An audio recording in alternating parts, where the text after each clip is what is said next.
Liberals are currently panicking right now like we never seen before because of a flash mob that is taking over Staten Island, New York, doing the Trump dance.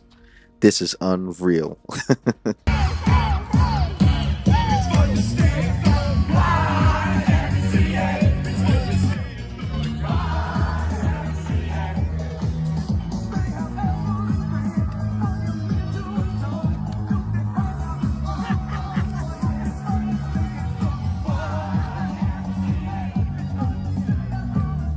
This is the second time that this has happened. This entire thing going viral, and a lot of people they'll downplay it in this impact of how important it is to have this thing to go viral twice. So it just went viral with the NFL is what we've seen, but it's taken over. It had a Thanksgiving Day trend, and people on Staten Island, New York, took to the streets and took over doing the Trump dance. We have never seen this much acceptance from a politician, in my opinion, since possibly the Obama era, because I'm saying it's reached mainstream. It's reached people that aren't even voting, that's having their hands in it and their feet in it, dancing along to this, having the time of their life. And we are seeing Democrats fume. I'm talking about JoJo from Jers. I'm talking about Turks people. I'm seeing so many different Democrats on these other social media platforms just completely and just completely furious about the fact that people are dancing and having a good time, only because it has Trump related content. It is taken over and it's much larger than we thought it was. Much larger than I thought it was.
Look at how happy they are. Look at how happy everyone is. Look how happy everyone is.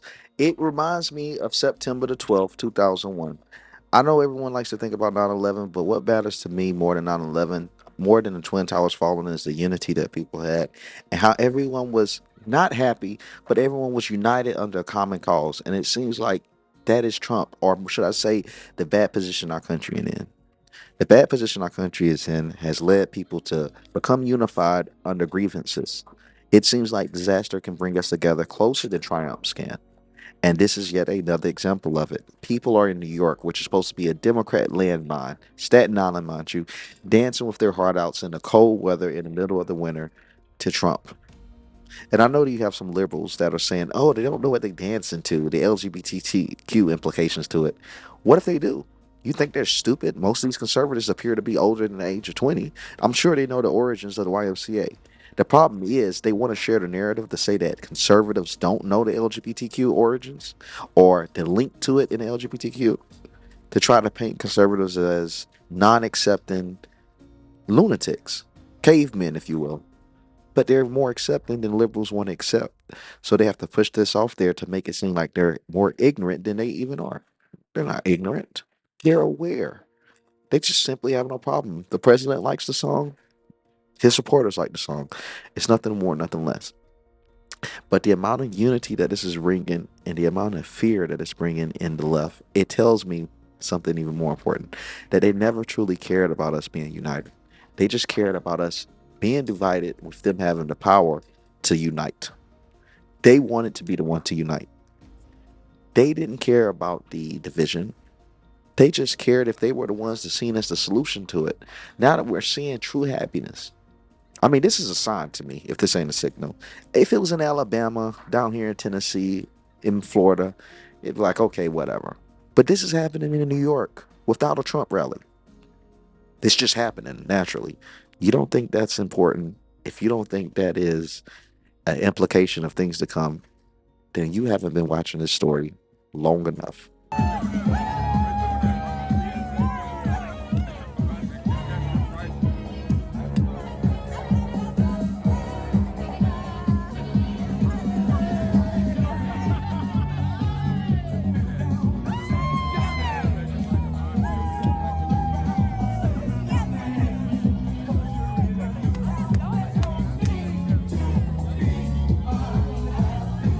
Look how happy he is. So here it is.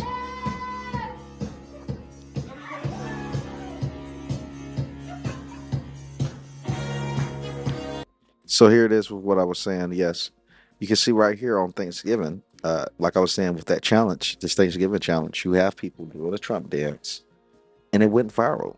This is a family having the time of their life doing a Trump dance, and liberals are mad about this. If you guys got the time, go to X, type in Trump dance, and look at how many people are absolutely furious about people just doing what makes them happy. I've never seen so much anger from the left. And it's just out of people doing what they absolutely love. It is crazy. It is simply crazy. I've never seen nothing like it. But it tells me, like I said, they don't want unity. They want to be the ones that unite.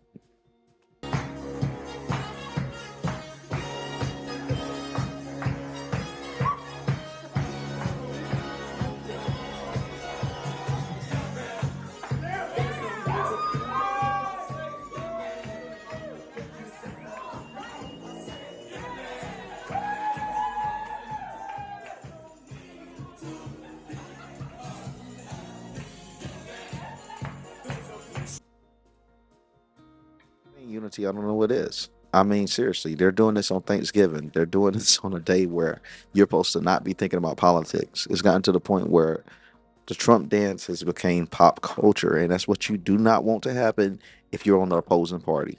That's why we're seeing rumors of AOC possibly going to be running for president because they need someone that's cultural and trendy, someone that's kind of young because this elderly man, Donald Trump, has taken the internet by storm.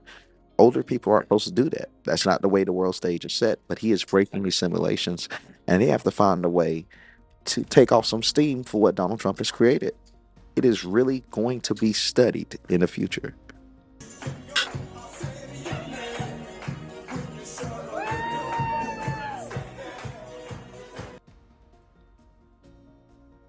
Both of you about some video. If you haven't seen this, I want you to go back. I want you to see this. You have a lot of liberals that is talking trash about Trump, saying that, oh, he's doing the dance because he can barely get around and he can't move, and he's an old sickle man. You have to look at this right here. So this right here was a Trump was always pretty aligned with models. If you guys know Victoria's Secret models, etc., they would have him be the judge, and he was always a very important figure in Runaway. Well, during this segment, you can see this model walk across the stage. Donald Trump does his signature dance early in the past, about 2007, 2006 is right here. Look at that. He's been doing it. He's an innovator. He's been doing this. He has been doing the Trump dance for the longest. You can't make this up. I want you guys to see it in 4K. In 4K, Trump doing the Trump dance way before the presidential run, way before any of this nonsense and the hate from Hollywood. It wasn't a problem then, but it's a problem now. And the panicking doesn't stop on the dances. I wish it did. They are also panicking about Trump's picks. The Elon Musk pick, the pick with the McMahon, who's had already held a position in his office before, which Malachi told me about. Things that they're panicking about is absolutely crazy. They're crying about the RFK Jr., which he's a Democrat, Tulsi Gabbard, which was a Democrat. They're crying about things because they're grasping for straws. Now they are absolutely boiling and losing their mind and melting down over Elon Musk. It appears that this Elon Musk appointment has been the worst thing to happen to liberals since the ending of slavery. They don't know how to contain themselves. They are absolutely fuming over Elon Musk becoming this Department of Doge. Both of you about some video. If you haven't seen this video yet of Elon Musk getting chummy with Donald Trump at Mar-a-Lago for Thanksgiving. They were apparently dancing in their chairs to YMCA. And, you know, there's Barron Trump next to the president-elect, but there's There Elon they Musk go. right next to him. They're mad In about his that dance again. You heard what they said to the YMCA. They cannot let this dance go. They have some type of, I don't know. They got some type of agenda against the Trump dance because it probably humanizes him and anyone else that likes it. But it's obvious mainstream media wants to have a world that exists without the Trump dance. And they hate the fact that Elon Musk is smiling about Trump and this YMCA song is playing. sweater, I think, and a blazer. But, you know, Tara, I mean, this does raise a lot of questions about what Elon Musk's role will be in this incoming administration. I mean, just this week, he has been targeting federal employees on X. He has been going after people like Colonel Alexander Vindman, accusing him of treason the other day on X. And he's been given this very big platform with the government. According to Donald Trump, he's going to be finding areas to cut in the federal government. What do you make of this relationship right now? It's all really creepy, but money talks, and it's clear that Elon Musk has a motive here. He sees by cozying up to Donald Trump, he's going to have influence in ways that he's never had before. Not just being by, I mean, he's had a lot of influence being the richest man in the world. But this is a whole different thing. He's literally taking on the role of, you know, favorite son, first lady, and shadow president. This is scary stuff for people. And Elon Musk has no business having a security clearance, all of these government contracts, and now this level. So it's scary. It's scary when Elon can do it. I could tell you what. All right, Elon isn't an American, and I'm all America first. I will say it could be kind of strange Elon having all these positions, but we do have people that's not American that get to hold powerful positions in our government. That's a problem with our Constitution. That's a problem with our policies. It's not necessarily a problem with Musk nor Trump. It's allowed.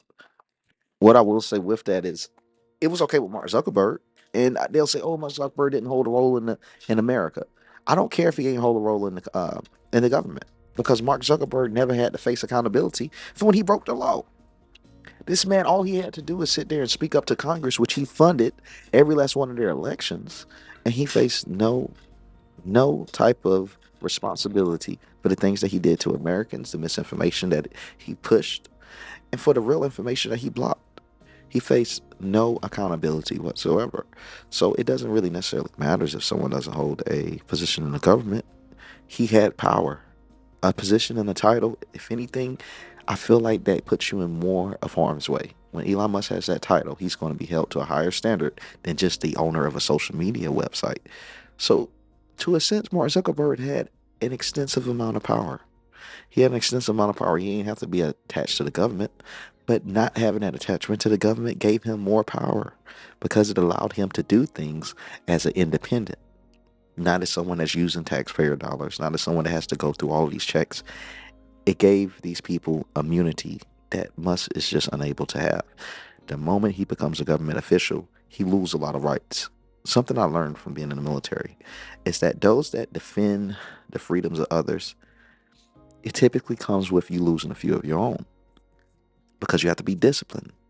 There's different standards, there's checks, there's processes, there's people that are above you. And there will be more people above him as soon as he becomes a part of the government than he has ever had in his life. That's more accountability. That's more responsibility, something Zuckerberg never had to face. So honestly, I don't really understand everyone being so absolutely furious over Musk getting his positions when they allowed other billionaires to control everything. They allowed them to gain all of our data and send it back for voting registration data. Like, come on. Or even with FTX, with how they were getting donations from that billionaire, Sam Bankman-Fried, and they didn't really care about what happened to those that were burned. They were just focused on making sure they could keep the money that they had. I want to see how many dollars did they donate back to the people that was given to them from SBF, from Sam Bankman-Fried. You're going to have a hard time finding them. What we're seeing is panic like never before because we're winning like never before. And it gets worse. It gets more unhinged. Of influence with the president of the United States. It's all dysfunctional. These guys are going through this like group trauma therapy session with each other. And the fact that Elon Musk is the guest that won't leave, and that Donald Trump continues to give him this role, it speaks volumes. Why wasn't Elon Musk with his own family? Where is that? This is his new family now. This is his new project, because he's so emotionally stunted that this is making him feel relevant. And the fact that as a country and in the world, geopolitics are going to be influenced by this guy going through whatever psychosis of, processing he's going through should scare the hell out of everybody, because this is not just in the US, but they're influencing and trying to target people also in other countries. This is not just here in the US with this intimidation factor. So the tentacles of this are really, really long. We should keep paying attention to it.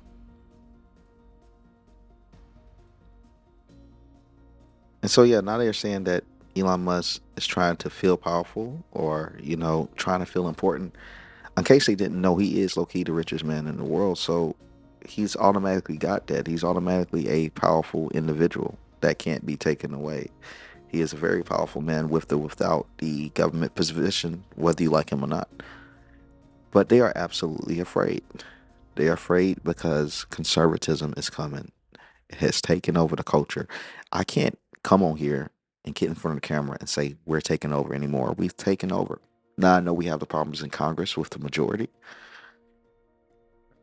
But the truth of everything is, what's really important is having Americans push this, have Americans become conservative. And that's what we're reaching. If you go to Staten Island and you're in the middle of the park and you can do a Trump dance and you don't get jumped, things are turning for the better. You don't get put on the internet and ridiculed and crushed on TikTok. Things are moving for the better. I don't know if you guys remember when Trump was doing rallies in the past, TikTok and all of the liberals and all the young kids was against him so much that they were booking out seats for his rallies to make sure that they would have empty seats. They were fighting dirtier than we ever seen because they had the numbers. The only reason why they didn't play that dirty because they didn't have the numbers. They have lost the culture. You're going to start seeing more and more acceptance of conservatism as a whole. It's no longer taboo to wear a red hat. Did you guys notice that? I remember back in the past, if you were black in the hood, you got to get ready to scrap up if you put on that red hat. Now it's like, oh, I see you, bro. It's like, salute, good job. It's a sign of endearment now instead of a sign of ignorance. And it's sad because the ignorant people are now putting on that red hat, but not forgiving those that did. So if you are someone that has been riding with the movement from day one, or even day two, if you've been riding with it before this win, just know you appreciate it, because it was never this popular. It took for people to be brave. It took for people to ignore being told that they are the outcast of the family. It took for people not to care about the cancellation. It took for people to not care about the opinions of what is pop culture. It took for people to ignore the noise until they became louder than it. And that's what we did. We ignored the noise, and now we're louder than the noise. We are the noise now. You notice there was a time where we always reacted to liberal media. We reacted to everything that they did, everything that they said, anything that was posted. That was our news for the day. And I could not stand that when I started journalism. I was like, all we do is react to this headline, this headline, this headline. And I was like, they have so much power. In 2024, going to 2025, we now see them react to us. What we do, what we say, they're reacting to us. They're making articles about the things we say. Pay attention. When Vivek says something, when JD Vance says something, when RFK says something, when any of us say something, it's news now. And they are having panels to react to us. You see how they sat down and reacted to Elon Musk and Trump just doing their thing? That's what we used to do. We used to have to react to everything they did. We are what everyone is talking about. The news will only show what they believe the people want to see. For the most part, they'll add a propaganda in there and give you the things they want you to see. But for the most part, it's about what they think you want to see. And they know you want to see more of Trump, more of Elon, more of these conservative figures, because what goes up must come down. We've seen the fall of the cabal. We've seen the fall of the left. Now we're seeing the rise of conservatism, the rise of conservative culture, the rise of conservative acceptance. And we're also seeing likes, comments, and subscriptions on this channel. So please help us see more. Like, comment, subscribe. And the most important thing, if you guys know what I'm going to say, please take the words out of my mouth. Forgot you can't do that here. Click the notification bell to stay updated. See you on the next one.